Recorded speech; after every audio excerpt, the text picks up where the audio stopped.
Great racing action took place in heat race number 2 at the Hill Raceway. Brian Howland looks for the lead on Nick Bashford. Bashford crosses him back up to the appraisal of the crowd as the 24X gets back out in front. Howland would hang on to second, but then it was Rich Swartout trying to make the charge. He dive bombs it down into corner number 3, but it doesn't stick. He slides right up the track near the turn 4 wall, and Howland would take that spot back. Then Swartout would have to deal with the bone shaker, the 11 of Chris Shuttleworth, who moves around the number 5, heading down into corner number 3. But then a great crossover was set up by Swartout.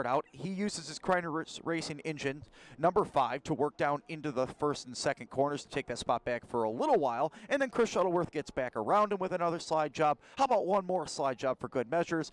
Swartout down to the bottom, it doesn't stick. Shuttleworth back around him into third. And after all that, Swartout would still finish third to get himself into this dash for cash. He moves around Chuck Hebing on the top side, then Hebing back down to the bottom, tries his own little slide job. It doesn't work. Swartout would win the dash. 4-wide salute time to the appraisal of the crowd for the first time ever.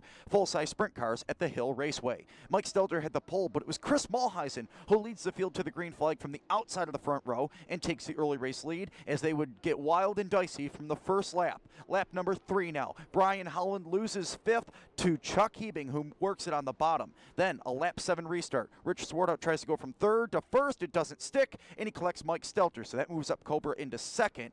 Meanwhile, Brian Howland makes hard contact with the turn 4 wall, breaks the rear end. He was done for the night, and while that was going on, Chuck Hebing was making a bid for the lead. He bangs off the turn 4 wall a little bit softer than Howland, takes over the race lead, hangs on to the race lead, and off of corner number 4, keeps it off the turn 4 wall to complete the sweep of the weekend.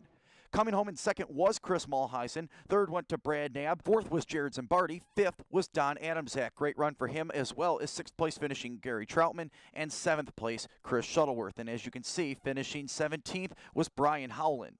Yeah, car was going good. I wasn't really that good on the bottom. Actually, Mulheisen was better than I was down there.